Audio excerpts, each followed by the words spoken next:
વ્યાસપીઠ પર બિરાજમાન શ્રી પલકેશભાઈ, અત્ર ઉપસ્થિત આપ સૌ હરિભક્તો તેમજ વિશ્વભરમાં આસ્થા ટીવીના માધ્યમ દ્વારા જોડાયેલા શ્રોતાજનો, આપ સૌના હૃદયમાં બિરાજતા કૃષ્ણને પ્રણામ અને આપ સૌને જય શ્રી કૃષ્ણ.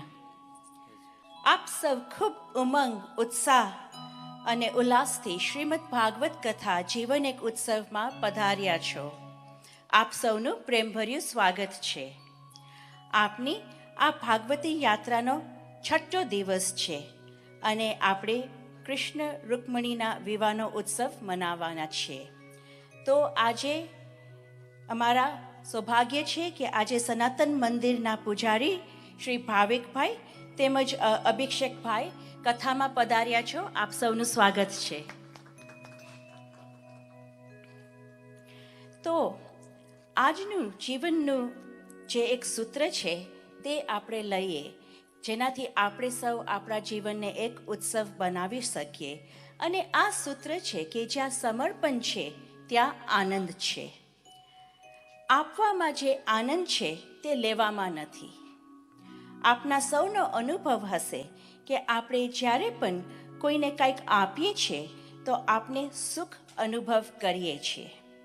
તો આ કંઈ વસ્તુ આપવાથી આપને આટલો આનંદ થતો હોય તો વિચાર કરીએ કે આપણે આપણા પોતાને આપીએ, એટલે કે સમર્પણ કરીએ તો એનો કેટલો આનંદ હશે.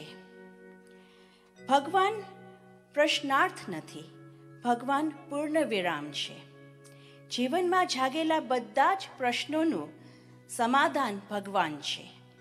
જ્યારે ક્યાંયથી આપને જવાબ ના મળે ત્યારે ભગવાનની જેવી ઈચ્છા આ વાક્ય આપણા જીવનને પૂર્ણ વિરામ આપે છે. જ્યારે આપણી અપેક્ષા પ્રમાણે કંઈ થાય છે તો ભગવાનની કૃપા સમજવી, પરંતુ આપની અપેક્ષા પ્રમાણે ન થાય તો ભગવાનની ઈચ્છા સમજવી અને પૂર્ણ શ્રદ્ધાથી તે સ્વીકારવી. ભક્તિમાં સમર્પણની મહિમા છે. ભાવ એ છે કે આ શરીર, મન, આપનું જીવન બધું જ પ્રભુનું છે. અને જ્યાં આ ભાવ છે તો પછી આપનો બોજો ઓછો થઈ જાય છે. કારણ કે આપના જીવનની દોડ આપણે પરમાત્માને સોંપી દઈએ એ શ્રદ્ધા સાથે કે એ જે કાંઈ કરશે મારો પ્રભુ તે મારા સારા માટે જ કરશે, જે કરે પ્રભુ તે મમ હિત. તો જેમ રૂકમણીએ પોતાને કૃષ્ણને સમર્પિત કર્યા, એ જ રીતે આપણે પણ પ્રભુને સમર્પિત થઈએ, જેથી આપણું જીવન પણ એક ઉત્સવ બને. તો શ્રીમદ ભાગવત કથા જીવન એક ઉત્સવની યાત્રામાં આપણે આગળ વધીએ. પણ તે પહેલાં છેલ્લા 2 દિવસથી રોબિનભાઈ આપની સાથે છે અને ખૂબ સુંદર બાંસરી વગાડીને આપને ખૂબ ખૂબ આનંદ કરાવ્યો છે. અને આજે છેલ્લો દિવસ છે કે રોબિનભાઈ આપની સાથે છે. તો હું રોબિનભાઈને વિનંતી કરું છું કે તેઓ મંચ ઉપર આવે અને શાસ્ત્રીજી પાસેથી પરિવાર તરફથી એક ભેટ સ્વીકારે.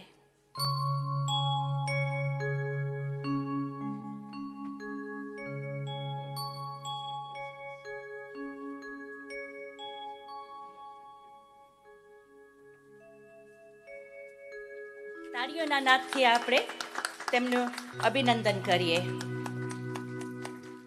તો હવે શ્રી પલકેશભાઈને હું પ્રણામ સાથે પ્રાર્થના કરું છું કે તે શ્રી કૃષ્ણની લીલાનું ગાયન કરે, જેથી આપણે આધ્યાત્મિક યાત્રાને અનુમાનથી અનુભવ તરફ આપણે ગતિ કરીએ અને આપણે આપણા જીવનને એક ઉત્સવ બનાવે. સૌને જય શ્રી કૃષ્ણ.